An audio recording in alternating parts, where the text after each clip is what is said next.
Episode 36 of season 2 is live here. Welcome to the Third and 10 podcast. I'm your host, Nathan Nguyen, joined by my guy, Brian Germinaro, here to my right.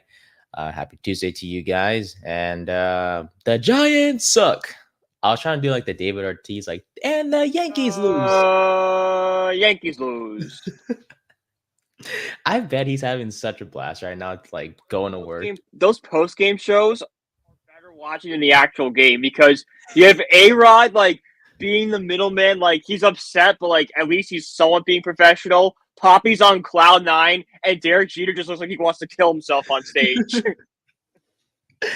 And you can't blame anyone else but the Yankees, and they just can't get out of their own shell. Their superstar players aren't performing. And that just seems to be the theme in New York recently with the Yankees and our beloved Giants, which we'll get to in a second. But otherwise, and we'll dive into the NFL as a whole later because we'll be covering the rest of the Week 8 slate. But there was a lot of good games in Week 8. Yeah. Like Sunday was It's a just great week. Yeah. We're gonna look back on this like NFL Network always plays Red Zone during the off season. Just like at night, they'll just fill like 8 hours with just a red zone. Yeah. This is one they'll keep going back to constantly. Yeah. Because there was just so many, especially the 1 p.m. slate, outstanding games. Ravens and Browns. Jets and Patriots, pretty good game too. Surprisingly. Exactly. Who was playing? Big question marks with the other New York team in terms of the Jets. Yeah, like we can, before we get into it, like we can say whatever you want about the Giants. We're not Jets fans, At least there is like somewhat hope beyond this year. Like the Jets are just, we'll get to them in a minute, a little bit, because they're up the creek without a paddle. Good analogy there, man. But yeah, everything's a mess right now in New York, and we'll start with our Giants. Look, I want you guys to understand that this show, we do mention a lot of numbers, especially from me. Brian attacks, his points from a logical, sometimes emotional standpoint, and that's nothing wrong with that. For me, I like to focus on numbers. We're not doing that today. We will mention a few numbers that are important because they should be mentioned, but today, in terms of this game itself, I don't think mentioning statistics is necessary and something that you guys want to listen to in terms of this loss. This is an eyeball test game. Yes. This isn't a game you don't have to deep dive to find out what was wrong. If you watch the game, it was very clear what the problems were. And yes, for those of you wondering, Jones was part of the reason why we lost yesterday. However, that's not the only thing that's holding us back. Brian, as you know, moral victories are good sometimes. Like for a bad team, certain type of teams, they're good. Yes, exactly. There's certain times where it's like, okay, we may have lost by a possession, but at least we play tough against a hard opponent. That's usually certain situations. That's how you look at it. You have a young team, a young quarterback, and they play well. Like the Patriots, had they had lost on Sunday, would be a moral victory because they hung in there with the Jets team. But because they won, obvious now is it's different. So. But like stuff like that. When you have a game, but you have like a young quarterback played really well, you lose 28-24. It's like we're right there. Some good things. Up, but a lot of good takeaway from this. It's like the Patriots, the Panthers. Panthers, yeah. They're a young team, right? They're going through a rough patch, but at least they look at it as this is a building block for next season. This is good. We know that we can build around this. Exactly. For us, like how Tracy played last night. That is a moral victory we could have last year if we were a team that needed that. We're not that team right now. Yeah, and for us, we're past the point of okay, moral victories are acceptable. It's not. This team, they fought hard yesterday. They coached well. Dable did a hell of a job. They didn't quit.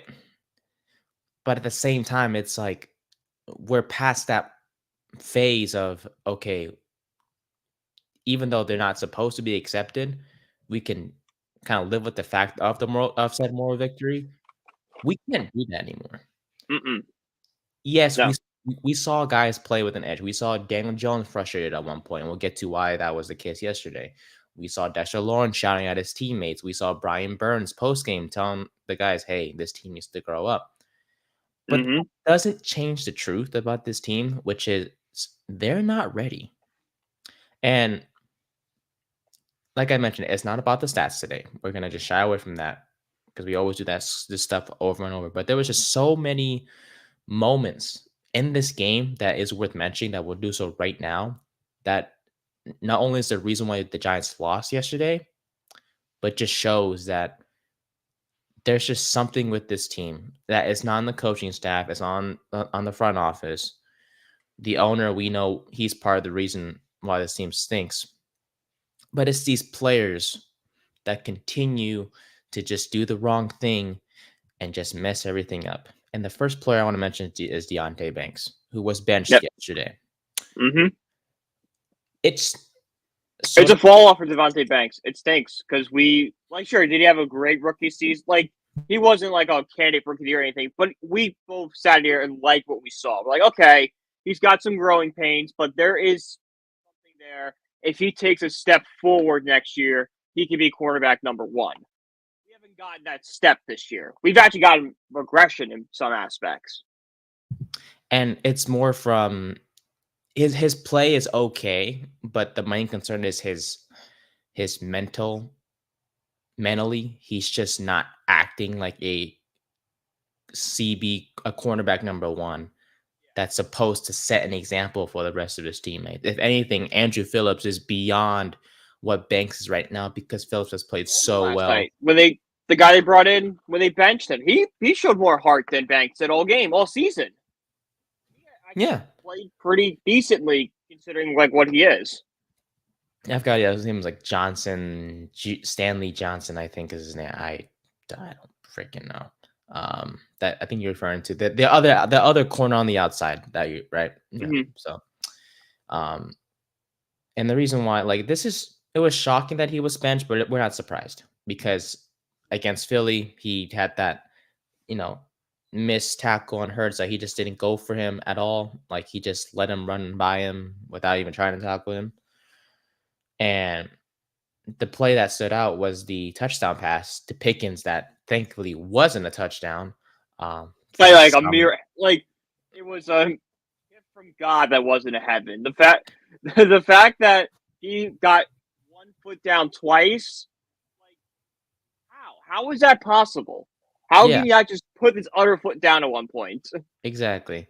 And the reason why that stands out is because Banks could have sort of competed better on that play, could have maybe done more in coverage instead of just pushing him, out of bounds. And when he's like this, knock that ball out to make exactly. it question. Yeah, make sure that it's an incompletion, not a touchdown. That way, we don't have to depend on replays and challenges or whatever the case may be to prevent points on the board. There was the tackle attempt on Najee Harris when he went low and Harris kind of hurdled over him, I should say.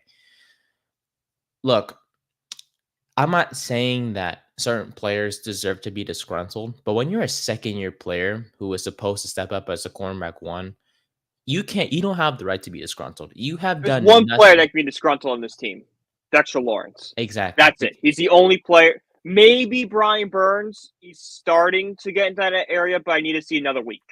Mm-hmm. And Burns has played well, obviously, but you're 100% right. But he had that slow start. Exactly. Just he's good now, but you kind of were the problem for a little bit, buddy. Dexter Lawrence has been. If Dexter Lawrence is on the Chiefs right now, he's making a case for Defensive Player of the Year. Mm-hmm. It's the consistency matter that kind of, because no player at all in the NFL, no matter what team you're on, should be disgruntled. You're supposed to go out there no matter what the situation is and play extremely hard. But in this case, like you just said, if there's any player that deserves to be disgruntled, it's Dexter Lawrence because he's playing his heart out. He's playing well on a week-to-week basis. Hell, he leads the league banged up. and He's he's hurt banged up. right now. And he still leads the league in sacks. Not saying that That's sacks a nose tackle. Yeah. Nose tackle, which is just like not a position where like you get sacks, but not as much as a defensive end or an edge rusher does. Like your job is you're more focused on run stopping. Yet he's getting to the quarterback every single play. And for Banks, he has done nothing in this league yet to be like, okay, I can be disappointed or not give effort on a play. It doesn't matter if you're losing. You're supposed to, 100% make efforts to make a play or make a stop or whatsoever. And it's to the point where it doesn't matter that you were drafted in the first round. Like there's plenty of guys that were drafted in said first round that have been benched, that have been cut because they don't put in effort or whatever the case. I don't have the names in front of me, but I'm pulling that draft right now. Yeah. Let's see. Deontay Banks. So after him was the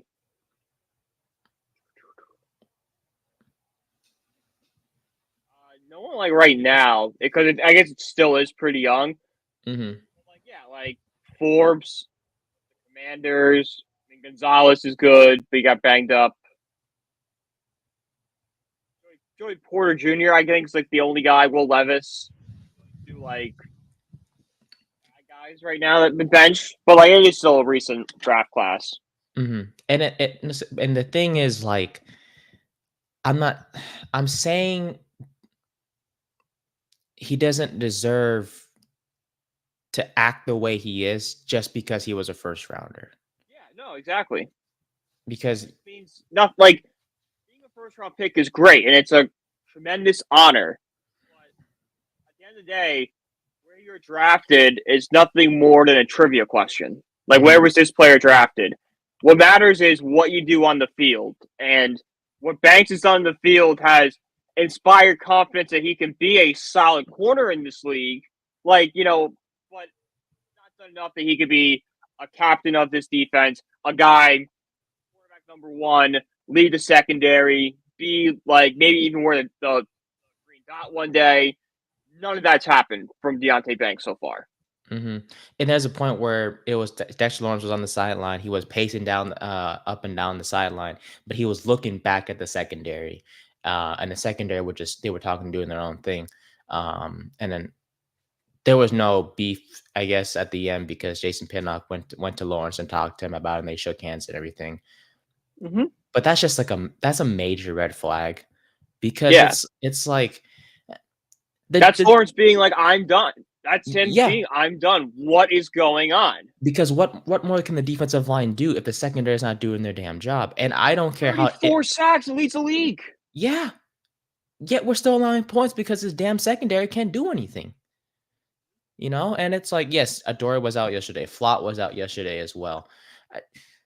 It doesn't matter. Next man up, right?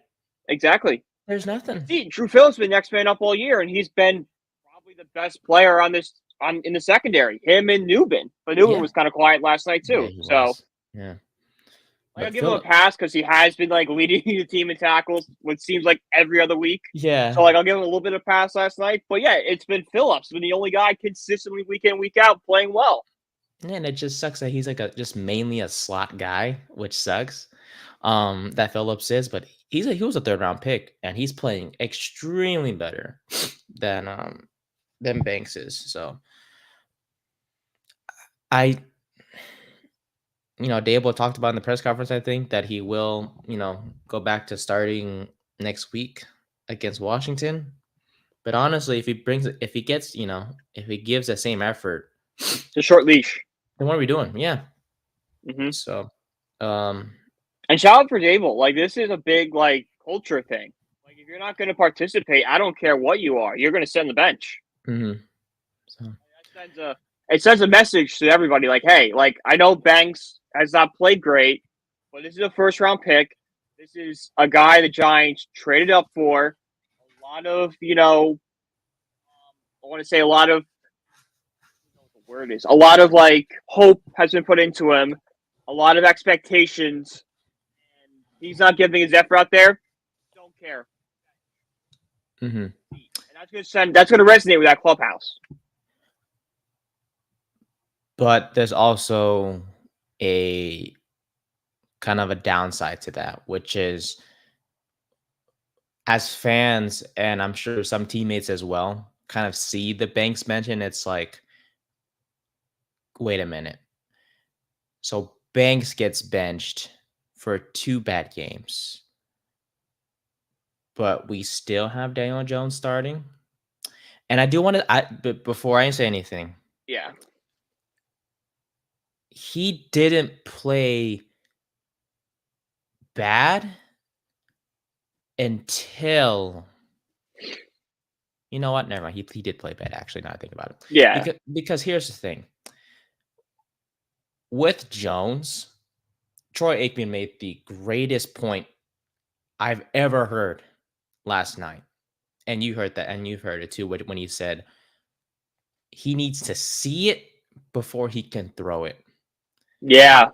Mm-hmm. Shout out to Troy Aikman. He was great with Jones last night. Oh yeah. Like he was like, if there was anyone still defending Jones, he was like, look, you might think Jones is doing this, but like that's actually not gonna work. Like even like the Neighbors drop, which I think 95% Giants fans blame Neighbors. And yes, Neighbors should have caught that ball. But you listen to Troy Aikman, he goes, yeah, he should have caught that ball, but Daniel Jones should have thrown that ball better. Like that wasn't a great throw from Jones, which you don't see when you see if the guy hit him in numbers. Mm-hmm. Like if he hit him earlier on, thank you, in stride, first down. We're talking first down, possible touchdown. Who knows what Malik could have done? And we'll get to Malik later because he's starting to just tick me off just a little bit. But with Jones, it's like he needs to see it before he can throw it. And that's what bothers me because as a quarterback, you're supposed to anticipate. You're supposed to anticipate plays. It wasn't just the Neighbors play that stood out, but it was also the Slayton pass where Slayton almost literally got killed by that corner. Yeah. I was coming to hit him. If he anticipated that the corner was gonna bump him, or whatever the case may be, and just throw it to him at the right time, Slayton could have caught the ball, see that incoming safety, juke him out to the right, and who knows, he could have been gone. Yeah. Or very safe. Juke him out, just step out of bounds. Yeah. Like, I'm gonna get lit up out of bounds, and then to get hit, it's 15 more yards. Protecting your guy in the process. That's the most important thing. Is not only that you're anticipating and get the ball to your guy, but also preventing Slayton getting seriously injured because the safety is trying to tap. Because the safety is not intentionally trying to kill him, but he's trying to make a tackle. Physics are happening. There's a man running right at somebody. There's going to be some momentum. Yeah. High school physics taught you that. It's one of Newton's laws. Immovable object meets movable object. Action. But yeah. And it's but at back to, it's just the anticipation is what he lacks, and you can't fix that as a quarterback. You can't fix anticipation, and that's never going to get solved. And by the time it does, if it ever gets solved, it's going to be too late. We're already 8 games in. There's no way he's going to fix that for the next final 9 games of the season. This team's going to go on a miraculous run. That's not going to happen. What made it worse was the TJ Watt strip sack. All game long, we limited Watt's presence. We had a tight end on the side that Watt was on. We had shifts throughout the game. I'm sure there was a running back that came in and chipped at times. Basically, not letting Watt make his presence felt, which is a hard task to do. But when the game mattered the most, the quarterback didn't call the necessary shift. Nope. Because Illuminor was one-on-one with Watt. And Illuminor, even though it is partly his fault, he was waiting for that shift from Theo Johnson, who was on the other side. On the opposite side of what, to be exact, that never came. And that's what fans will remember the most, are these bad moments from Jones. Because it doesn't matter that he was sort of efficient. It doesn't matter that he threw for 264 yards. It doesn't matter that he had a few deep balls to Darius Slayton down the field, or that 25-yard pass to Theo Johnson that looked. It doesn't. None of that matters. And that was more Johnson making a catch than anything. Yeah. Like, that ball was overthrown. Mm-hmm. And shout out to Johnson, by the way. I hope he's going to hopefully turn into something with a better quarterback. Exactly, yeah. And he showed it last night. Like, oh, okay, there it is. That's what we saw at Penn State. That's what we're going to see on the field. Mm-hmm. It's just, like I said, what everyone will remember the most is not calling the shift and just bad decisions and just the lack of anticipation from this quarterback that will always resonate in all of us, because this guy always seems to make a mistake or two or five or six that is holding back this team. And for those of you out there, and I saw that this morning, and that just ticked me off, and I'm sure it does for you too. The fact that people say we're not a quarterback away, that a new quarterback isn't going to fix everything. Washington. Yes, it did. Washington was crap before they got Jaden Daniels. Okay. Their defense does not have noteworthy names. They're not a good defense. Yet they're winning games. They're 5-2. Easily 4-3 because of the Hail Mary. But that does not even matter. But that's when you have a good quarterback, things break your way. Like there's not a chance Daniel Jones makes that throw. Hell no. He checks down that throw. There's no way he's putting that deep ball down there because he doesn't have confidence. He can't physically do that. Like, Jay Daniels made that throw on a broken rib. Yeah, no excuses. Messed up ribs. He wasn't even supposed to play in this game. Yeah, he said, "Nah, I'm playing." The broadcast being like, you might need to put Mariota in there because Daniels can't make that throw. Yeah. And sure, he got help that he got tipped in the end zone and all that different stuff.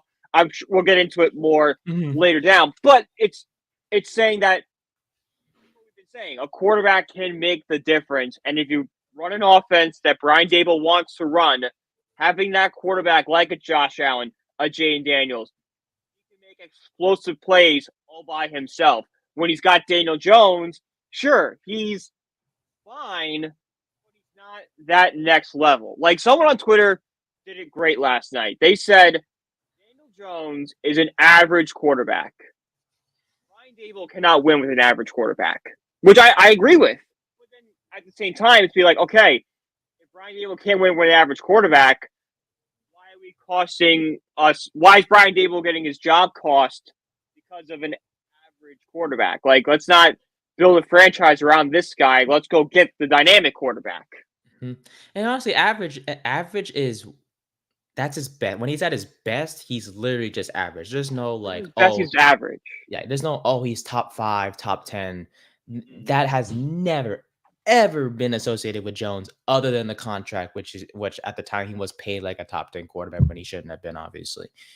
But then that was quickly corrected the next year because he's only paid a top 10 quarterback because guys like Burrow and Hurts and Herbert all needed new contracts. And he knew, like, all right, like, yeah, it's bad right now, but the market's going to get reset with these quarterbacks, and he'll move down to 15, which is probably where he was that season.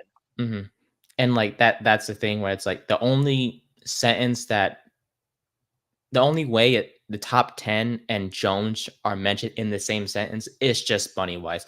Other than that, he's never ever played like a top 10 quarterback. Look, that's and so it's like when I see tweets like, or people are saying, "Oh, this team, a quarterback doesn't fix everything, or a quarterback isn't gonna change that. There's other holes on this team." Yes, of course, every team has holes. Okay, but hide it. Yeah, they can hide it with something. You can always hide something that you struggle with. Look at the Chiefs. Patrick Mahomes is struggling. Yeah, what's hiding that struggle? It's their defense. It's their defense that's disguising it. And Mahomes, by the way, he played he played better on Sunday against the Raiders, by the way. But anyways, we aren't going anywhere. We've said this multiple times until 8 is gone. Yeah. We can't have a guy that's missing shifts, that's not anticipating plays, that's not hitting guys on the numbers, that's, just hitting guys in stride, making life easier for everyone else on the team. And that's, and Dable, he's sitting in his office right now. Joe Shane is sitting in his chair too. And they're thinking to themselves, and I'm not saying I know, obviously, but they're sitting and thinking, it's like, what can we do? This team is 2-6. We have watched these next 2 games. And I'm saying we can beat Washington because our history shows that we do. We had the most wins over Washington over any franchise in the league history. Yeah. It's a legit NFL record, the amount of times the Giants have beaten the Commanders and Washington and everything. It's like we can easily be 4-6 in these next 2 weeks in terms of getting to 4-6 after these next 2 weeks, because with the Commanders and the Panthers are just a complete shit show. But that game's in Germany. I always say, like, the international games, you gotta throw everything out the window because it's just everything is so different that, like, anything could happen. But no, you're right. It's easily could be 4-6. Mm-hmm. Because we've kind of survived that gauntlet that we talked about multiple times in the beginning of the season. We're done with that now. It's just, I'm scared, and all of us should be fearful that this gauntlet that we sort of survived, it doesn't matter that we have a very light rest of the schedule. Because even against weak teams, number 8 can't be trusted. And Dable can't trust him either. We've seen multiple times where he's just like, he has that look in his eyes. It's like, I got to deal with this crap again. And the other options on the roster aren't better, especially Drew Lock. He is no way in hell better. You throw DeVito in there, let's see. I don't know. DeVito's not better. DeVito's just fun. Like I tweeted last night, like I just want the Giants to be fun. I want to like go into a game and look forward to it, which you just can't do with Daniel Jones. Tommy DeVito, there's so much antics and off the field stuff that's like, all right, this is just kind of a funny quarterback. It's a funny sideshow. It gets you through the season. But like, if you coming in thinking DeVito's going to change everything, you're out of your mind. Mm-hmm. And it gives you at least confidence that you're going to win, because DeVito did win. He went out on prime time last year and beat the Packers. A good Packers team. That good Packers team. Like 5 minutes away from an NFC Championship game appearance. Mm-hmm. And DeVito did everything right in that game. He led a game-winning drive to beat them. Mm-hmm. Matured very fast, and he's not going to be the same thing this year. Maybe not, because there's more film on DeVito now, and he tampered off towards the end of last season. But you don't know until he starts a game and until you put him out there, because you know what Daniel Jones is. Mm-hmm. Is somewhat of an unknown. And he has flaws. Like DeVito, there's a reason why he was inactive, or he's the third quarterback on the depth chart, because he has flaws. His arm strength isn't the best. He, in a way, if his first read isn't there, he does tend to scramble. Maybe he's grown from that. The preseason didn't really provide much detail as to whether he did kind of grow from that. But the only way we know is by playing him. And the least you could do, if you're Dable, is, and maybe in a way he is influenced by Mara to keep playing Jones. Part of me feels I don't want to say that for sure, but yeah, I think it's definitely part of the reason. Mm-hmm. I think if Mara had given up on him, it'd be easier to make the switch. Kind of, sort of what the Browns kind of were doing, even though Watson was struggling bad, they still started him because he gave him the best chance to win. I kind of took that injury and from Watson to replace him with the next quarterback. But that's when you have Jameis Winston on the sideline. Like, Daniel Jones might actually give the Giants the best chance to win when you look at Drew Lock and like Tommy DeVito's the question mark. Like at least there's that element to it where it's not like we don't have a Jameis Winston behind us. Now, should we have gone out maybe sign Jameis Winston instead of Drew Lock? Sure. Yeah. Should we gone out and sign Russell Wilson? Maybe. Like, but that's like, what are you going to do when Daniel Jones is making $40 million? You kind of have to bargain at one point because, you know, Winston probably would be the better choice because, like, I don't think he went to the Browns thinking he was going to start. Like, Wilson went to the Steelers because he was going to start for the Steelers. Winston, you probably could sign. But, like, at the end of the day, when Daniel Jones is given that big contract, asset management, you have to play on when he's making $40 million.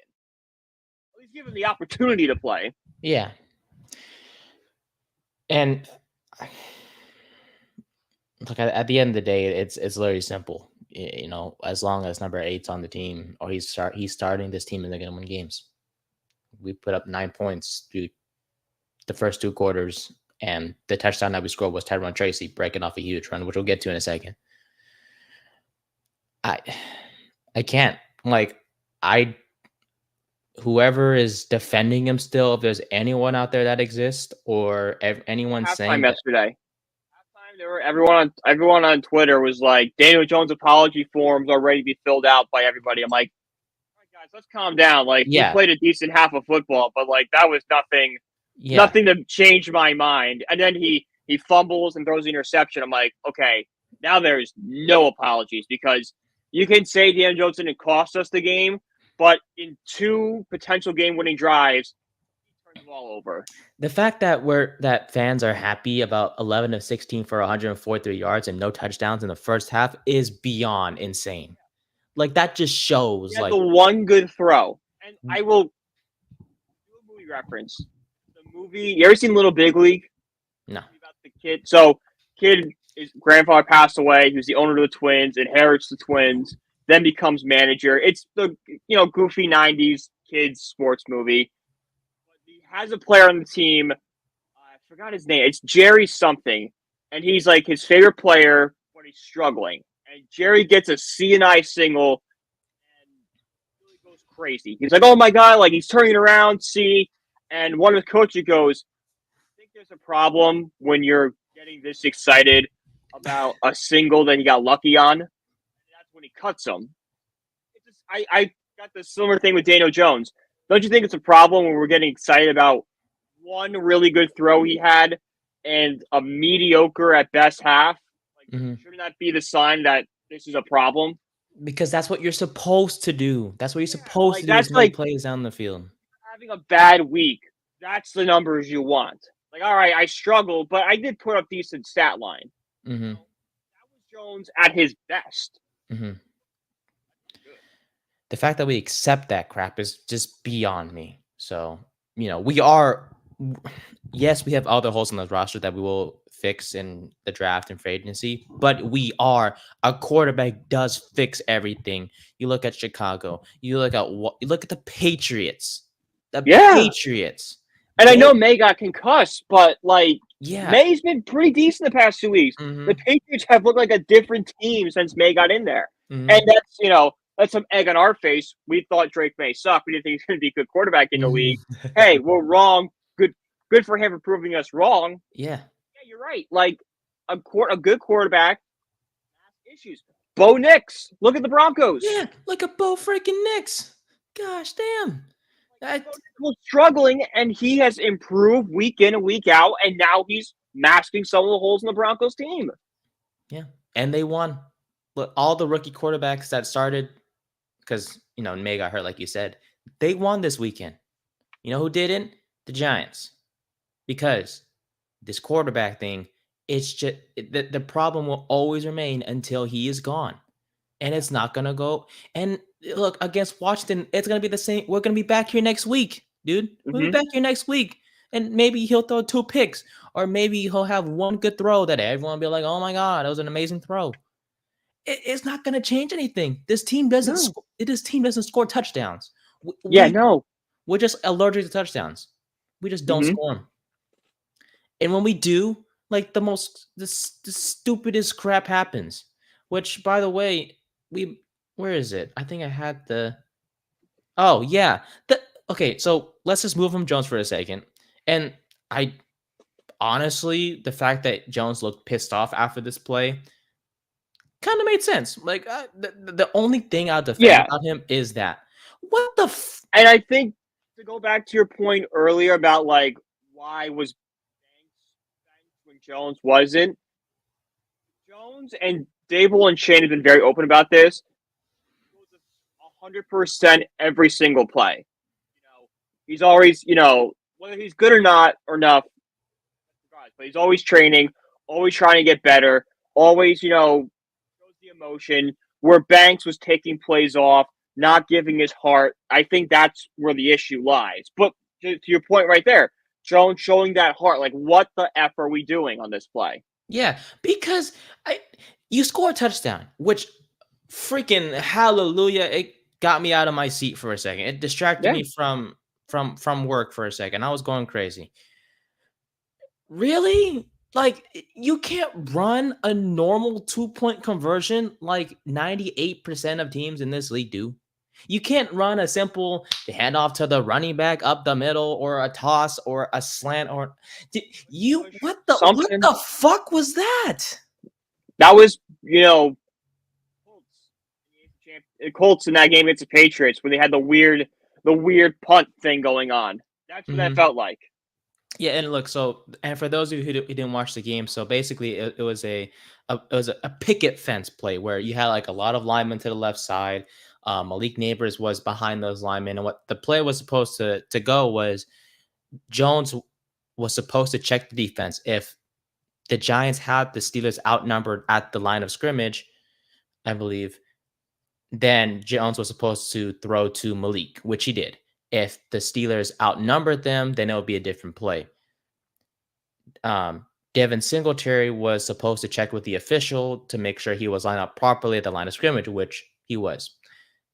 It's just the timing was off when Jones snapped the ball because literally everyone else was not moving on the other side. Like Jones snapped the ball, the lineman didn't move. Alex Highsmith got to Neighbors, and Jones was frustrated. The issue I have is, yes, I saw Dable trying to calmly explain to Jones what happened. I don't know what he said, but why would we call that shit? I don't know. What? Just call your offense. Yeah, just call a normal play. We're 2-5.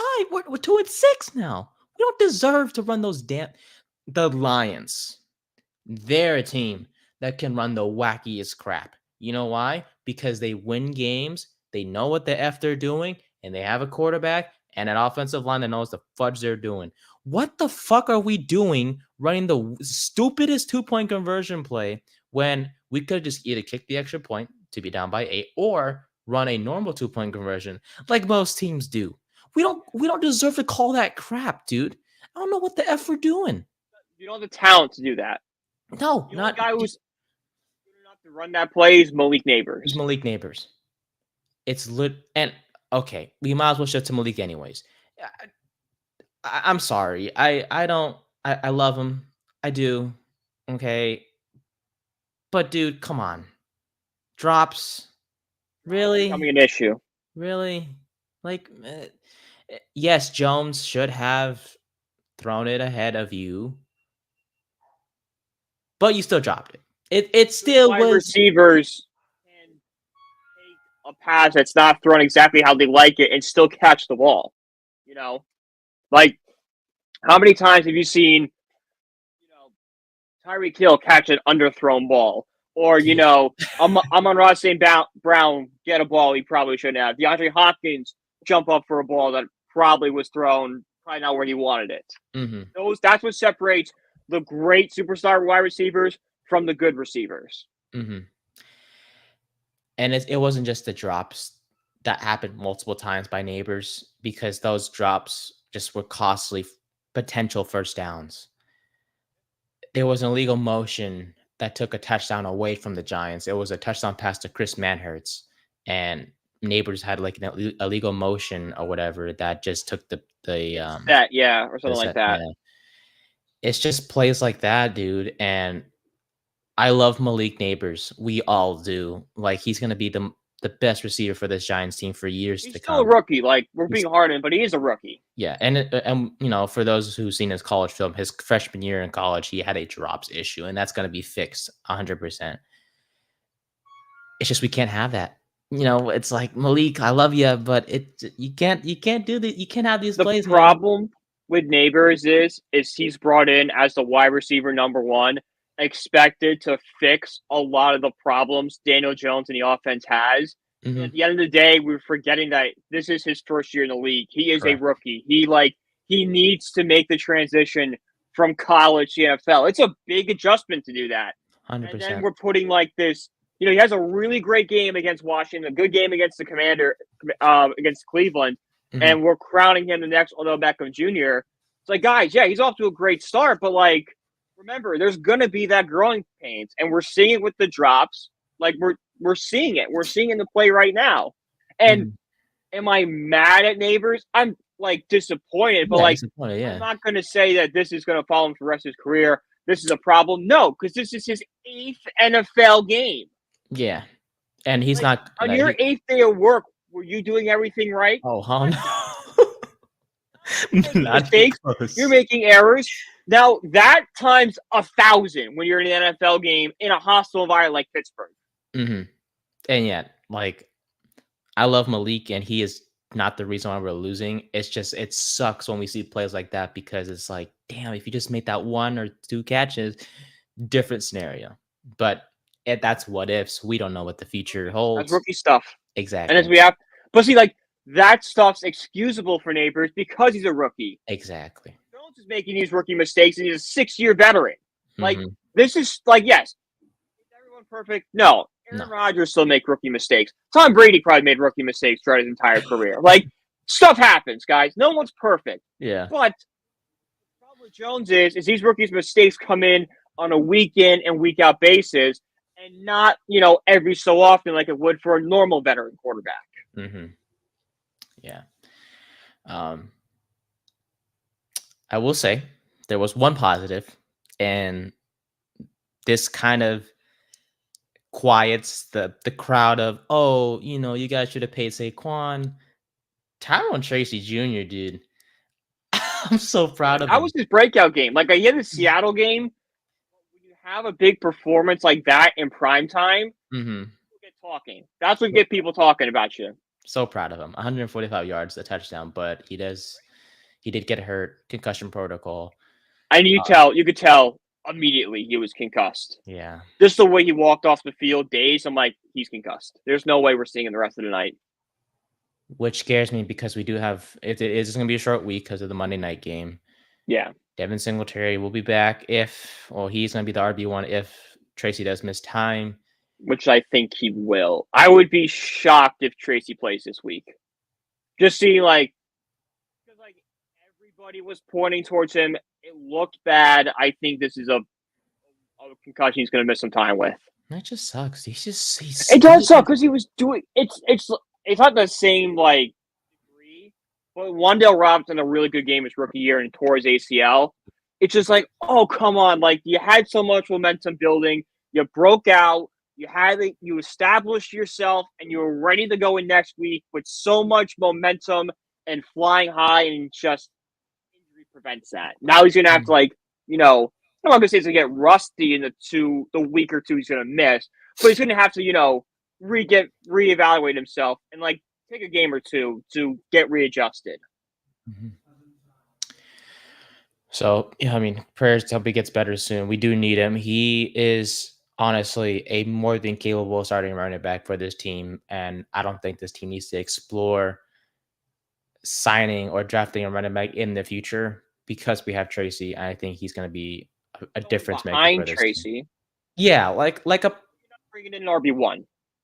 Who I guess, would you bring in like a power back to kind of help, kind of in a way? I hate to like compare it because it's not even close, but would you bring like a Montgomery type of back with the? I was thinking the same thing, Montgomery Gibbs.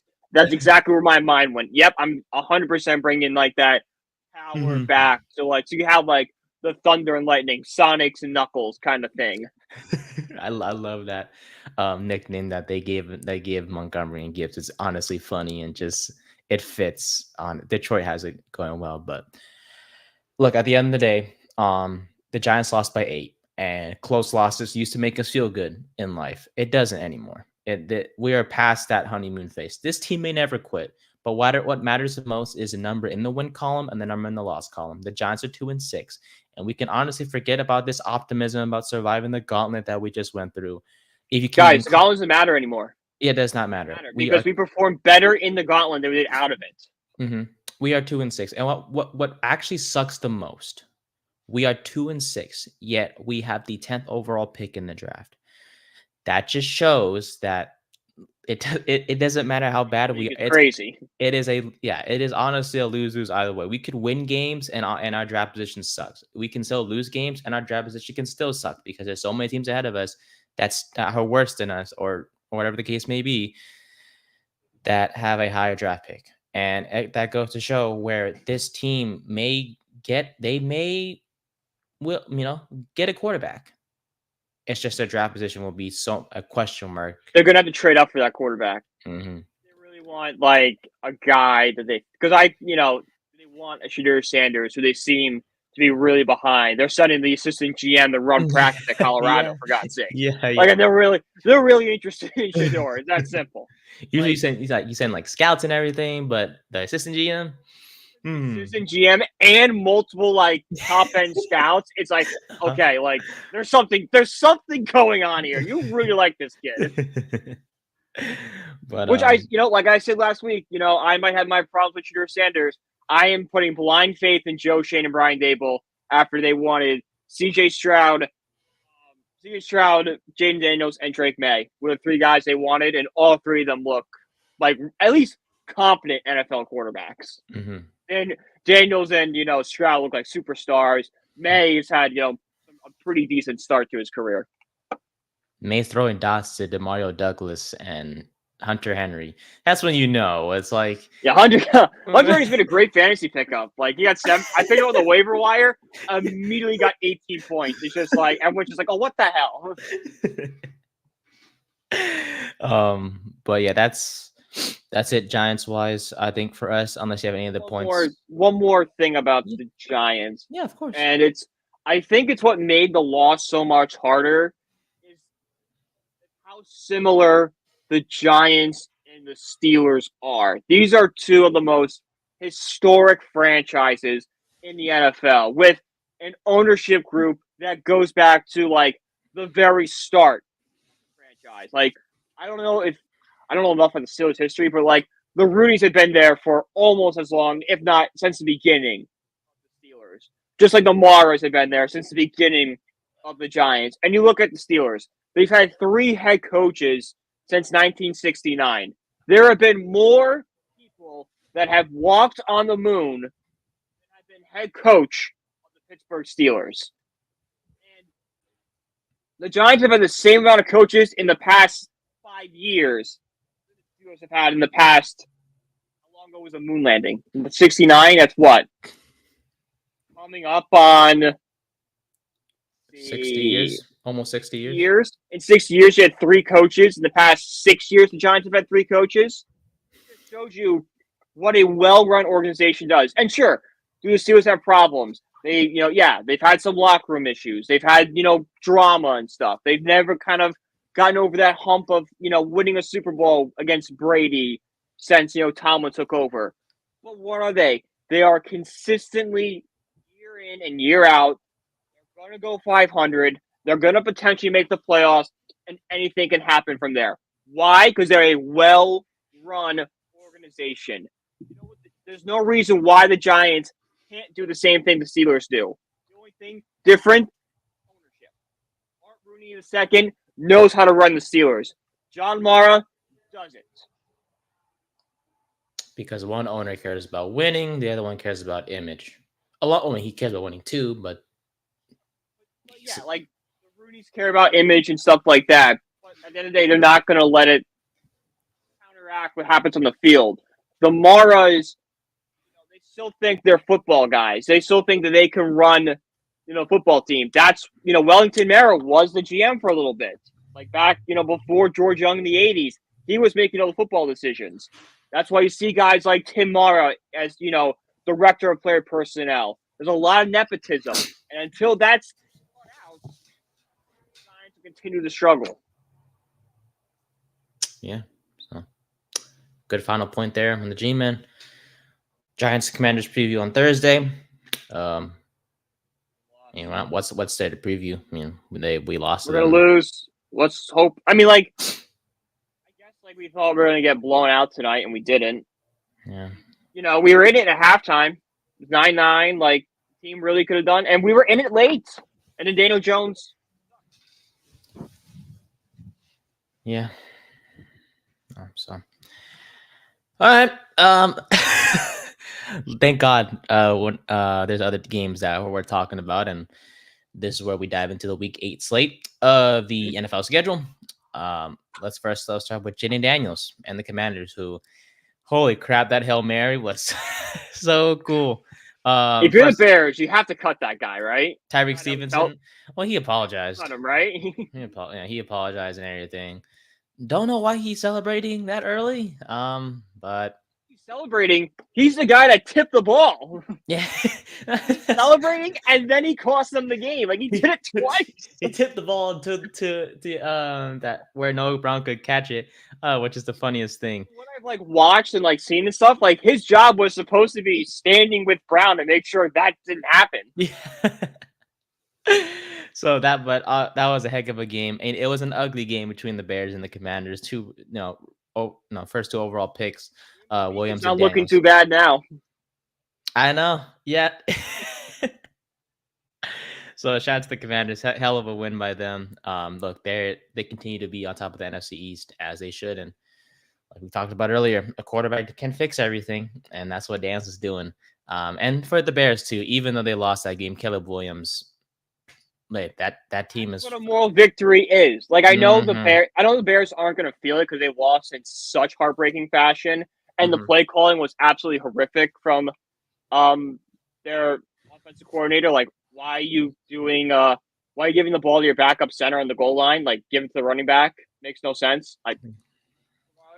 But at least after a few days, after the heartbreak and the sting is gone, you can look at it and be like, all right, Williams had a good game. This was a bright spot. There is stuff to take away positively. And that worked for a team like the Bears. Mm-hmm.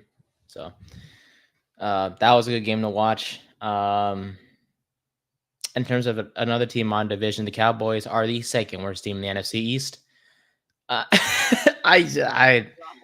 Wow. I mean, look, they don't have an identity. They really don't. Offensively, there's nothing. Jerry Jones. Yeah, that's pretty much it. Jerry Jones. They have no run game, which Dalvin Cook looked like crap. You're telling me the washed up running back looked like crap? Looked like crap last year against the Jets. Damn. Yeah, I mean, Dallas would have a heck of a running back room if this league was 6 years ago. Yeah, basically, if we were 6 years ago. But yeah, they have a lot of issues. Honestly, Dak Prescott, he cannot lead this team. I mean, yes, he got that extension, but this offense is just not it. And defensively, without Parsons and everything, there's just a huge hole. And the 49ers, shout out to them. Dan Quinn is disguised a lot of the holes in the Cowboys defense because he's just that good of a coordinator. Yeah. And now he's gone, and you bring in a Mike Zimmer who hadn't coached in a few years. That's just a weird hire to begin with. Mm-hmm. Dan Quinn was the reason why that defense was good. So yeah, seeing it really taper off. Yeah. Tight ends day. Last night, tight ends day was Sunday. Kittle went off. Kelsey caught a touchdown. Laporta caught a touchdown as well. Pitts went off. I feel like I kept hearing his name a lot in red zone. I believe so. Evan Ingram caught a touchdown. Funny story. Matt from the corner booth, he made a tight end parlay, which depended on Evan Ingram and George Kittle. I forgot the other names that he had on the parlay, but he apparently cashed out because there was a minute left in the Jaguars game, and Ingram wasn't going to score, so he cashed out. But then the Jags got the ball back, and then Ingram eventually did score. Basically, if he kept the parlay going along with the Kittle touchdown that happened later on the day and then in the night, he would have won $1,300 off $10. Eesh. How much did he win? Did he say? $33. Oh, I feel good about that. He was not very happy with it, and I might jump off the roof. I would be disappointed too. I'd be like, damn, I understand the fear factor by cashing out, but it makes it. But it's $10. Like, it's $10. Like, it's not like you bet 1,000, 100,000. So it's like it's $10. Like, if you lose it, yeah, it sucks. I'm not gonna say it doesn't. Like, I lose $10 bets and I'm miserable. But to win that much money, I'm just willing to let it ride. Let it ride. Believe in God. The football gods are gonna happen. Not knowing that if he hadn't cashed out, he definitely would have caught a touchdown and he'd be $33 poor. Yeah.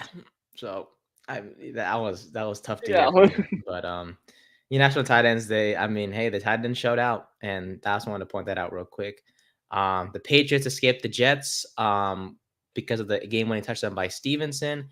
I feel like the more concerning part here was the Jets because the questions continue. Think of a team with no identity. Yeah. No identity. Their identity is Aaron Rodgers. What a horrific idea that was. Mm-hmm. And it's Robert Saleh's probably like just sitting on his couch. Oh, actually, no, he's part of the Packers staff now, part-time as a part of the offensive staff. But he's probably thinking like by part-time, he's probably just like collecting a paycheck. Like, hey, like, look at these films and just give an idea of like what you're seeing. All right, cool. I was not the problem. An advisor role is what he's in right now. That guy's sitting on the beach right now. He's got a cool drink in his hand. He's just like, this is so much nicer than the Meadowlands. I know. No one's yelling at me. No one's telling me I suck. I'm not dealing with a jerk quarterback who's doing drugs all the time. This is amazing. He's like chilling with his kids. He's like, I'm not the problem. I'm definitely not the problem. They can't hurt me here. They're stuck with Rodgers. They set the franchise back at least 5 years. Good job, Woody. So big question. No, seriously. When will the Jets be good again? Because you have to fire Joe Douglas. Like, I know he's been like good, but he's 29-61. He's kind of bent the knee to Rodgers and just kind of let Rodgers do whatever he wants. Bring in, I know Devontae Adams is a great receiver, but like bringing in Randall Cobb, bringing in Lazard, bringing in Adams, you're just kind of bringing all of Aaron Rodgers' best friends. Like, the franchise back to just please this 40-year-old quarterback that's going to leave you in 2 years. Like, it was really Super Bowl or bust, and it busted, and it's not gonna, it's not looking well from here. No, sir. Well, big question marks there with that Jets team, and they're gonna have to miraculously win a lot of games through this. Like, they have nowhere to go. Like, Rodgers probably gonna retire this year. Probably. Then where do you go? Do you bring in another quarterback? Do you draft a quarterback in a weaker draft class where you've had no success with drafting a quarterback since Mark Sanchez? If Rodgers retires, Devontae is gone. God, he's so gone. But this is what he's gone, but like at the same time, he might not be because he's stepped up as a leader in that Jets locker room. He's trying to rally the guys, get them to go. Devontae Adams shouldn't be doing that. Devontae Adams got here 3 weeks ago. That should be something the quarterback's doing. That should be something, Lazard's doing. That should be something an established guy in that team is doing, not the veteran you just traded for. Star, concerning. It shows you that the problems in that Jets locker room are huge. Mm-hmm. And to think about it, like imagine if Rodgers does retire, like Devontae really got traded to a team to be with his best friend again, like with this, like the same situation, but the quarterback either leaves or retires. Why does this keep happening to me?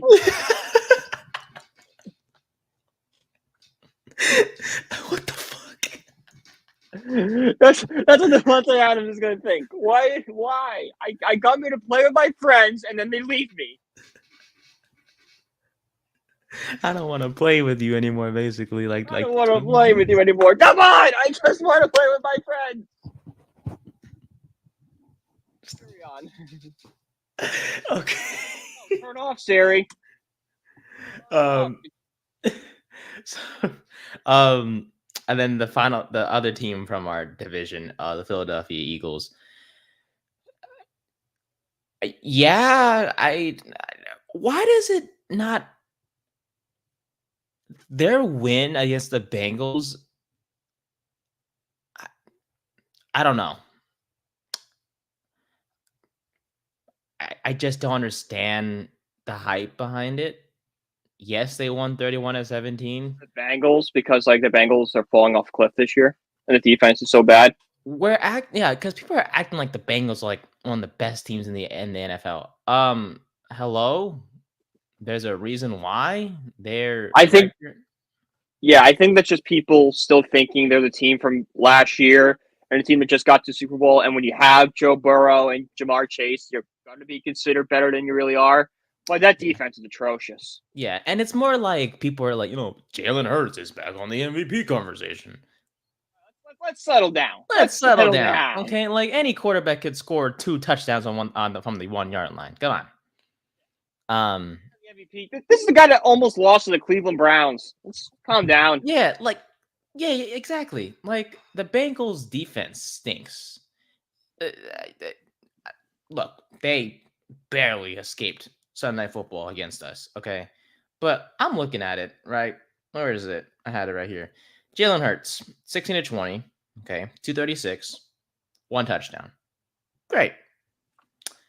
10 carries, 37 yards, 3 touchdowns. 2 of them touch pushes. Okay. The other rushing touchdown was from the 7-yard line. Push got stopped by the Bengals twice. It's not foolproof. But and we've always said people talk about banning the tush push and everything. It's guys, we'll balance out. Have the Bengals found the balance? Mm-hmm. The West Coast offense was unstoppable until Tampa 2 was invented. We've seen the Bengals develop that, Tampa 2 to stop the tush push. Mm-hmm. I know it's not the same because Tampa 2 is different and everything, but you get what I'm saying. Yeah. It's the counter there. The Bengals literally had a below average defense, 358.6 yards allowed per game. Yet, the Eagles, 37 points. No. Okay? One good game and just all of Philly's going nuts. Guys, come on. I think that's just Philly being morons. That's ridiculous. Look, just wait till next week. When they struggle against. It's oh my God, the Phillies lost. The Flyers suck. The Sixers are going to blow it. We need to latch on to something. Oh my God, we beat the Bengals by so much. Yeah. Well, you get what you deserve. Stop being trash bag of a city. The one thing I'll give credit to is Cooper DeJean because he is playing well. They have They have 2 young, outstanding corners that are going to have a bright future in Quinyon Mitchell and Cooper DeJean. That's always what saved the Eagles so far. It's always been their high-end talent. Mm-hmm. And I think someone was talking about Nick Sirianni, how he has this team, the locker room back. It's not him. Jalen Hurts is somehow patching this team. It's not Nick Sirianni. Let's get that straight. I don't know. Okay, so Nick Sirianni's a clown. Yeah, absolute clown in this league, and he legit gets bought out by the high end talent. Mm-hmm. Because literally 2 weeks ago, right? You just mentioned it 2 weeks ago against the Browns, or was it 2 weeks ago? I don't know, but it was against the Browns, right? He was yelling at the fans. People criticized him then, so all of a sudden we just forgive him. The criticism, instead of facing like a man, he brought his kids in to deflect any hard questions on him. No. If you're going to yell at the fans, you're going to have to sit there and defend yourself. Exactly. Don't put your kids in there. Don't use your kids as a shield. Uh-huh. Don't do that. Sit there and take your talking to. Why are we yelling at the fan base? Damn right. A coach that's supposed to be one of the best in the league, led a team to a Super Bowl, doesn't do that. They don't get involved. But the only time a player or coach should get involved with the fans is when you're celebrating with them. Then if you want to like yell at the fan base and be like, yeah, let's go, hyping the guys up. Sorry. When he was yelling and like, I proved you wrong, not a good look. Damn right. Damn right. So look, they won, which is something our team didn't do. But let's be honest, it's Cincinnati. Defense is bad. Offense has been suspect all year long. It's not impressive. So, just saying.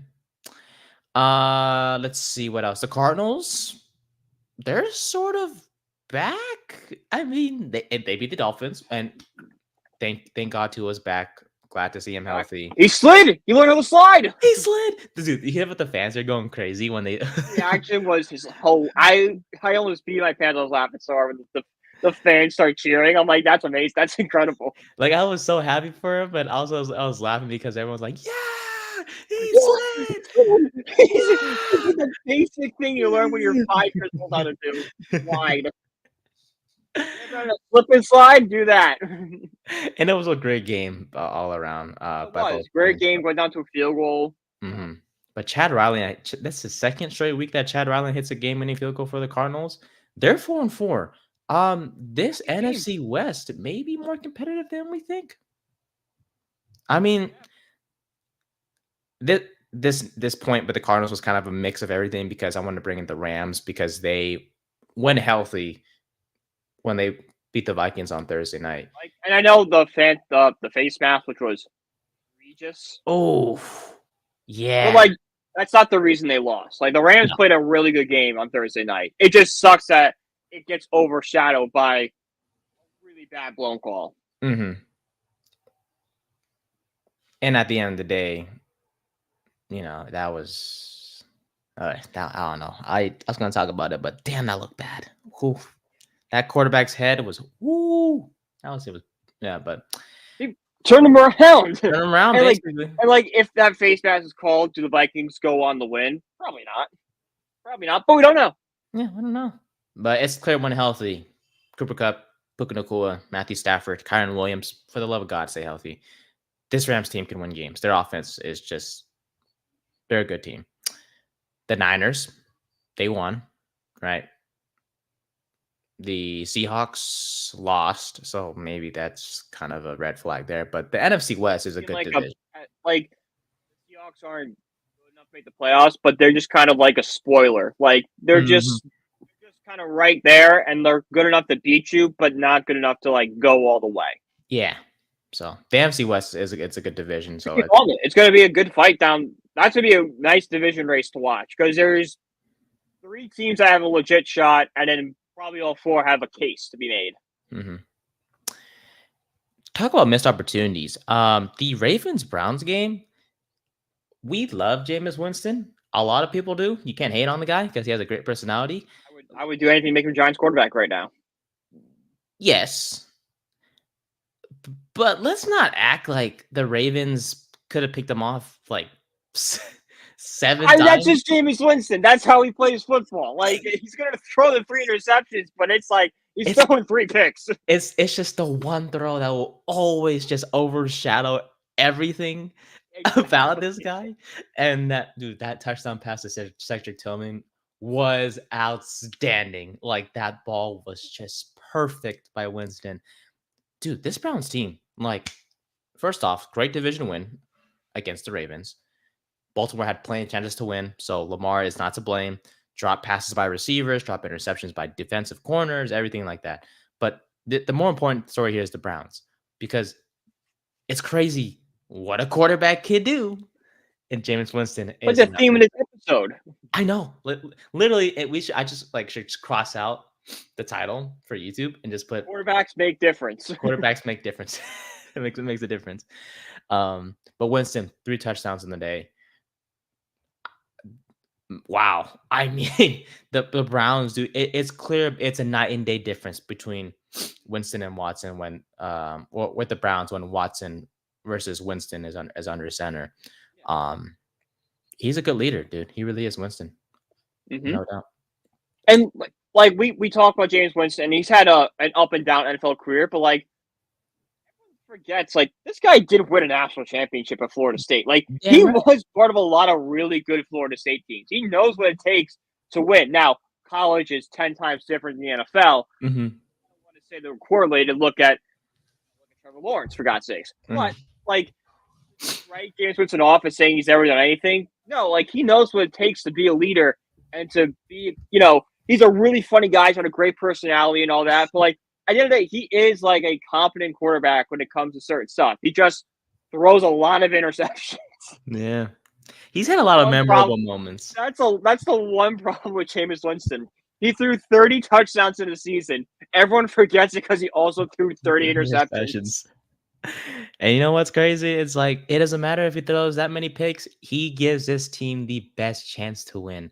And if I'm a Browns fan, I am happy to have him as my starting quarterback. And honestly, this Browns team has a chance.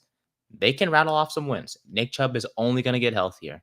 And it's going to make so much of a difference for this Browns team, which they did trade away Amari Cooper, but Jerry Jeudy and Cedric Tillman and David Njoku, not a bad group. And defensively, obviously, they have pieces there. Dude, that guy is a monster. Let's see. The Bills beat the Seahawks. Josh Allen still MVP. Keon Coleman stepping up, which is big. Amari Cooper had a bad game, but that's just he was getting covered pretty well. But I think Coleman's ascend has a lot to do with Amari Cooper being on that roster now. Great point. You take the good with the bad. Great point. Best team in the NFC is Detroit. Holy crap! They look easy. Just look at they're playing Madden. Yeah, rookie mode is what they were doing. I think more concerning is the Titans. They're officially tanking for sure. No identity on offense. We've known Titans been bad since week 2. Yeah, this is not news to anybody. The Titans struggling this year, and they're going to probably be in the running for the first overall pick and a quarterback. Need a quarterback. Need weapons on the outside. Running back, no, we'll see. But Spears has been okay. I think they could build around him. I'd like to see what they hit. Spears and Pollard. It's an okay 1-2. You can win with that 1-2 punch. I think they're just trying to learning how to survive without Derrick. Yeah, and they're not. I think they have so many other issues that just like everything is just bad at this point, and it's just like whatever we can move off of. Mm-hmm. Yeah. So, Texans escaped by 3 against the Colts. They lost to Stephon Diggs, so he might be out for an extended amount of time. But I think the more notable thing here is Anthony Richardson. Joe Flacco wins that game. Oh yeah, I just the whole checking yourself out in the third quarter because you're tired. You're an NFL quarterback. What do you mean you're tired? Yeah. Like what?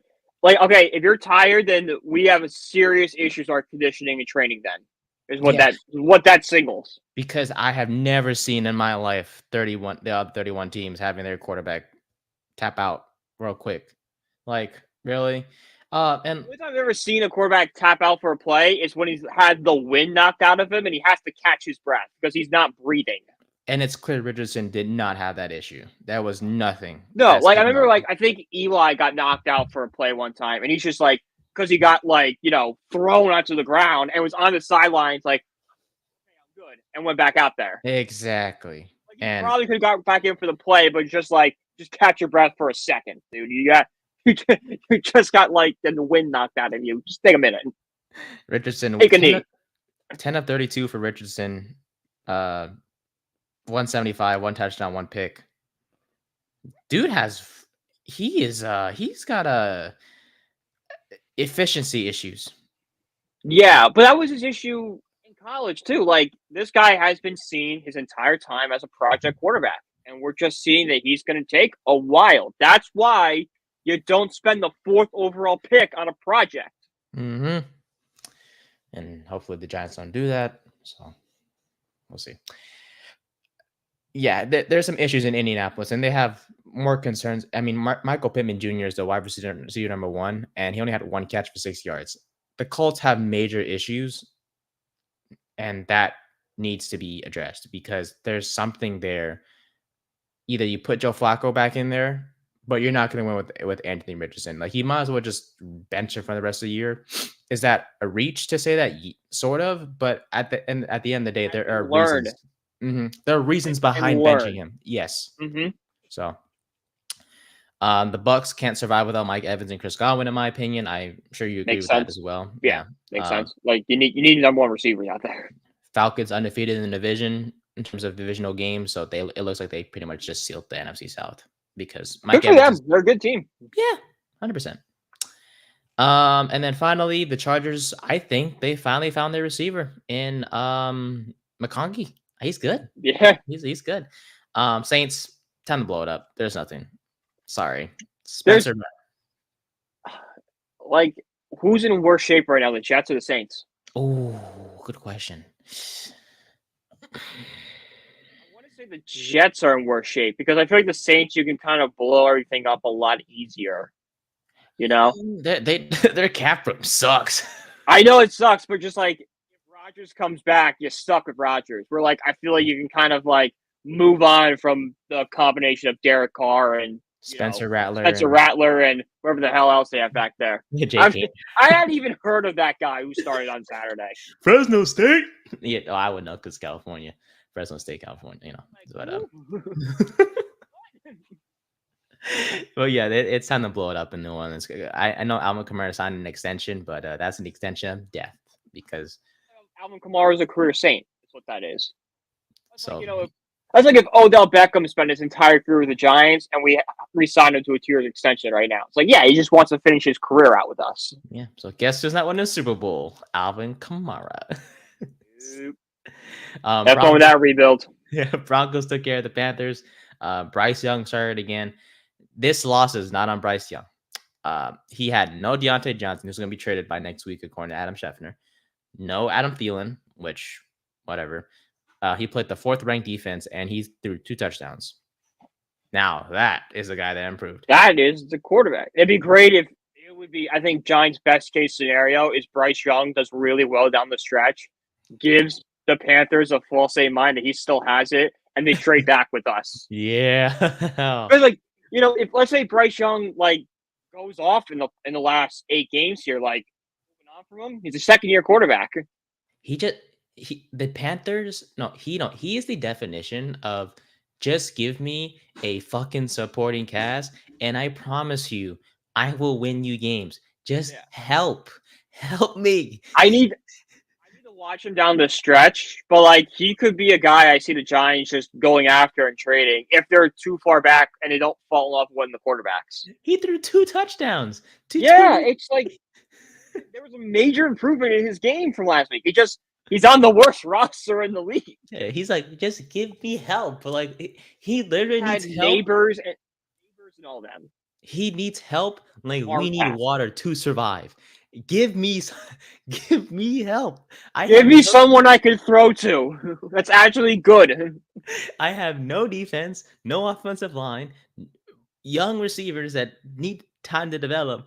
Help me. He just needs help. He's like, all right, and no one's blocking. No. I cannot wait to clip that. I love it.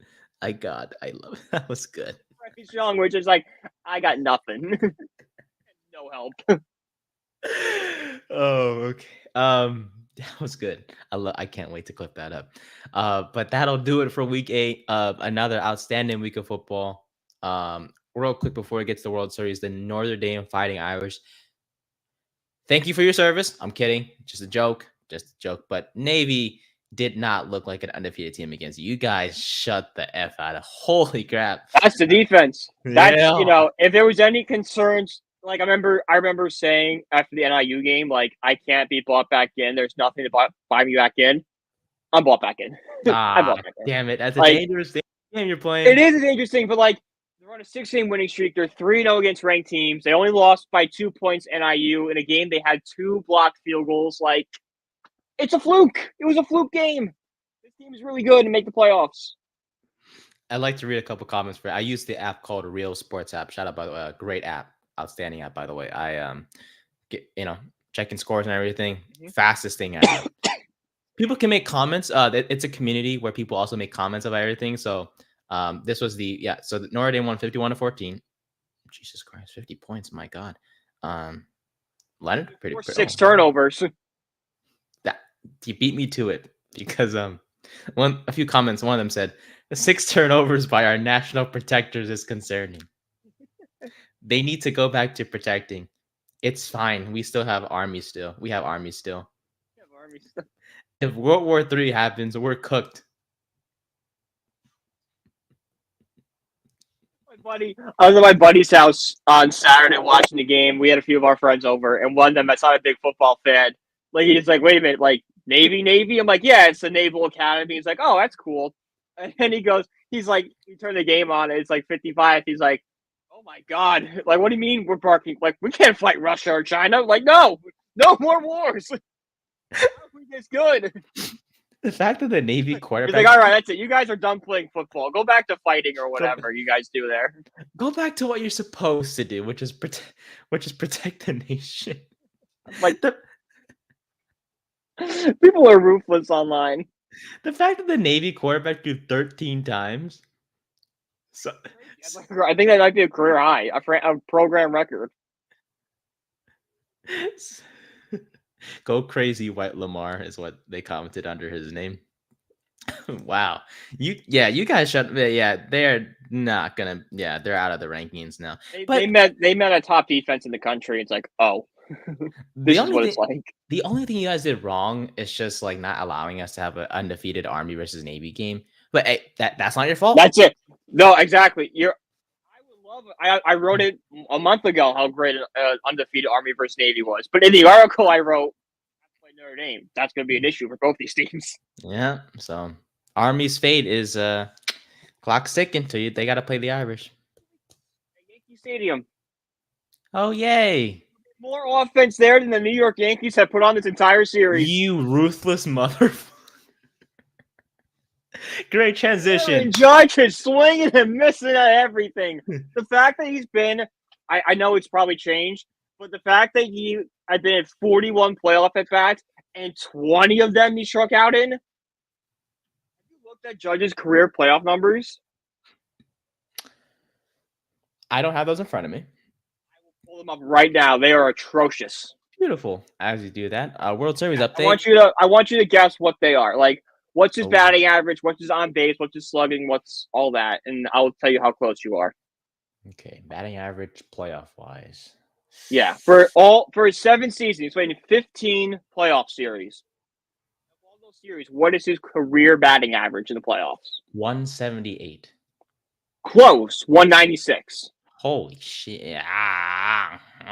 Oof, below the Mendoza line. Damn, real below. Now his OPS. Ooh, I mean, if the average is OPS, it has to be low. I doubt he's getting walks. 320. His OPS is that you're thinking of on base percentage. On base percentage is 303. So OPS maybe 4 on base plus slugging, like the 800s, 900 numbers you see. But it can't be that high, so maybe like 600. It's 733. Eesh. Yeah, it's bad. The only thing saving him is he has 15 home runs. Yay! When it doesn't matter. Yeah, because let's see, 15 home runs, 6 of them have come in the American League Divisional Series. 3 of them, against the Rays. A lot of them came against Cleveland and the Rays. 4 of them came up. And then his chance to do it in the World Series, and he does not. Like, you're the captain of the New York Yankees, and like the last captain was Derek Jeter, arguably the greatest playoff player of all time. Like, that's a rough transition for Yankee fans. You go from Jeter as captain to Judge, and he's doing this. Like, Judge is one of the best players in the league. Like, top 3 best regular season playoffs. When the moment's bright, he's not that good. He's batting .083 in the World Series right now. All right, Brian, say it with me. And the Yankees lose. Yankees lose. I love the Ortiz, man. I can't wait till today when the Dodgers just sweep him, and then he says, "The Yankees." Might be, and like outside of David Ortiz winning the World Series, this might be the greatest day of David Ortiz's life. Yeah, pretty much. He might go into the locker room celebration and celebrate with the Dodgers. His loyalty to the Red Sox is the most beautiful thing ever. Respect. Like, much respect. And at the same time, respect the Jeter for having such loyalty to the Yankees, where he's just miserable up there. Yeah, like Rodriguez is great television. Yeah, A-Rod is, he's obviously just doing his job professionally, but Jeter, you can tell in his eyes, he's A-Rod like, does his job, but A-Rod also, like, Jeter is a career Yankee. I know David Ortiz was in Minnesota, but, like, he's a career Red Sox. Rodriguez was with Seattle, with the Rangers. You know, he did really good. He had moments in Seattle and moments in New York. So, like, probably going to be remembered as a Yankee. People will be like, remember he was with Seattle, remember he was with Texas. He was pretty good with those teams, too.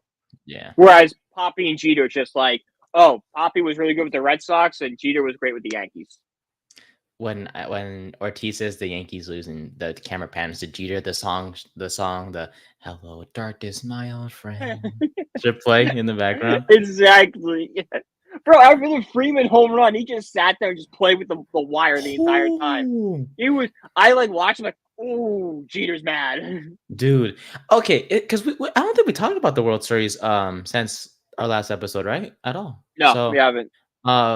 First off, really walking Mookie Betts in game 1 to load the bases? Over 13 in that spot. Over 13. And they walked him to face Freddie Freeman. Who's Nestor Cortez. I'm not sure. Have you seen the TikTok of what Freddie Freeman's stats are against left-handed pitching with the bases loaded? I think the 400, right? I think it was like, not to over-exaggerate, but I think it was in the 600s. In terms of what the batting average being 600 is, in terms of like the exact scenario, I'm not sure if it's left-handed pitching with the bases loaded. I'm not sure if that's exactly what it is. But in that situation, he's batting 600, and you wanted to take on him versus, you just mentioned Mookie Betts. Yeah, Mookie Betts a great player. He's one of the best players in the league. 100%. But just in that, if you're playing the statistics and the analytics, like I know Aaron Boone likes to do, why aren't you pitching Mookie? Why aren't you pitching Mookie in that situation? And it's the choice of pitcher. Nestor Cortez. Cortez was weird. Yeah. Game 2, Ohtani had that shoulder injury. That was a big concern. They still won. Game 3 last night. Freeman got off quick. Yeah. Freeman got it cooking. Like, some Yankee fans were like, okay, we're down 2-0, but like we're going back to the Bronx. We were down 2-0 before.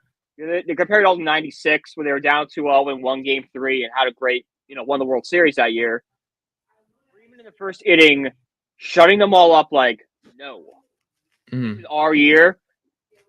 Like, you felt the momentum switch in that entire at bat. When he swings and that ball's gone, that stadium goes. I will say, I want to shout out Walker Buehler. That guy's pretty much sucked all year long, I feel like, when he did play. But stepped up. 5 innings, 2 hits allowed, 5 Ks. What's weird is that I saw 7 pitchers used by the Dodgers and 8 of them by the Yankees. Dude, wow. The plan was to attack the Dodgers bullpen tonight because they have to do the Dodgers do a bullpen game tonight. So Yankee fans were like, if we could get to Walker Buehler and then get to that bullpen and burn that bullpen, we could be up, 2 games going into game 5. But Buehler only threw 76 pitches, so that was just like, they're just trying to work him back from the injury. That makes sense. But yeah, I mean, Clark Schmidt for the Yankees, 2 2/3, 2 hits, 3 runs, 3 Ks. Yeah, that was not the best thing for the Yankees. I didn't know Kirk Cousins' brother, Jake Cousins, plays for the Yankees. Did not know that. Did not know that. Well, he still sucks. He still sucks, yeah. And they're going to have Luis Gil tonight on the mound for the Yanks. You know why it doesn't matter? Because the Dodgers don't swing and miss at pitches, and they're the best team ever. Yeah, I'm right. You know what that means? You know what the worst part of this whole thing is? If the Mets got to the World Series, they would 100% would have swept the Yankees too. The Mets would have crushed this Yankee team. True, bruh. Mm-hmm. I won 2 games against this Dodgers team. Damn right. Damn freaking right. Edwin Diaz. Oh, I could see it. Oh, if Edwin Diaz had a chance to, he would have sweep the Yankees in the World Series. I think there's a lot of Met fans who go, "This is the greatest moments of my life. I don't know if I can watch baseball ever again." So we'll see what happens tonight. Hopefully Oh wow. Oh, Stephon Diggs. Breaking news. Torn ACL. Oh. Texans are going to go trade for a receiver. Okay. No. Well. Oh. You know what team I'm thinking of that they'll trade with? The Panthers. Okay, remember that's what I thought. Deontay Johnson traded by next week? Ooh. That's where my mind went, but I'm like, please don't tell me you think of like Darius Slayton or something. Oh God, hell no. Yeah, no, like there's no way the Texans just hang up on us. Oh man, that hurts. Because they were they were supposed to contend. Let me see if I can find more details on this real quick. No, nothing, I guess, right now. But it's just great. It's like literally fresh off the 3 minutes ago. Yeah. Season ending. Oof. Okay, Collins should return from IR next week against Detroit. Who? Collins. Coming off IR, they said. So there you go. Perfect. Also, breaking news: the Colts are benching. We just talked about him. Anthony Richardson is benched, and we'll start Joe Flacco on quarterback on Sunday night against the Minnesota Vikings. Holy crap! Wow. Okay, two good moves. Alrighty, love to see it. Let's see. Other breaking news: the cast of season 2 for Netflix's documentary Starting Five: James Harden, Shea, Jaylen Brown, Tyrese Halliburton, and Kevin Durant. If you guys watch that stuff, and finally, Shea's the only guy I would have any interest in watching. Me too. I didn't watch season 1 yet because I gotta watch that. Quick question: the trade deadline is 1 week from today, buddy. Yep. Do you want to see any of Slayton, Ojulari, or Evan Neal traded, and why? No, I don't think we get a big return for any of them. Okay. Like Ojulari might probably give us the best return, but Ojulari has kind of proven himself that he might be a good pass rusher. Like if Ojulari, depends on what happens when Thibodeau comes back, but there's a real conversation of, do you trade Kayvon Thibodeau and just roll with Ojulari and Burns as your pass rushers? That's a real conversation to have. Speaking about the Giants, they are 3.5 underdogs at home against the Commanders. I would have said at least 6. Jesus, you are harsh. 24th straight game, the Giants are underdogs. This is probably the last time this will happen because they should be favored. Against the Panthers. With that being said, folks, that is it for the 3rd and 10 podcast. This is a long one, but we are twice a week, and the Giants continue to be disappointing. So you can't blame us. So let's see if Brian can get it right this time. You can follow us on our social medias. You can follow Brian at PG1016. You can follow me on Instagram and Twitter at Nathan_Nguyen24. And you can follow our official podcast social media page at 3rd and 10 Pod on Instagram, Twitter, TikTok, not Facebook yet because we're not old. Just kidding. But you can also subscribe. We're not boomers. We're not boomers. And you can follow our YouTube channel at 3rd and 10 Podcast. You did it right this time. Oh, yeah. That's one win more than the Yankees, and the Yankees lose. I cannot count. Yankees lose. I cannot wait till the Dodgers win today. I'm gonna say that over and over. And the Yankees lose. The best I ever seen is someone made an edit of saying it, and they said it to the tune of "New York, New York" by Frank Sinatra. It is the funniest. It is the Yankees lose. The Yankees lose. It's so funny. You can find that. Send it to me, please. Yeah, I will. I'll pull that up. Yeah, for next episode. For Brian, I'm Nate. Thank you guys so much. We'll see you guys on Thursday for a Giants Commanders preview, Notre Dame preview as well. We'll talk more football, and we'll talk about some special some random segment that we'll have for you guys. So until then, see ya. Have a great one. Go Giants. Yeah. Go Giants, I guess.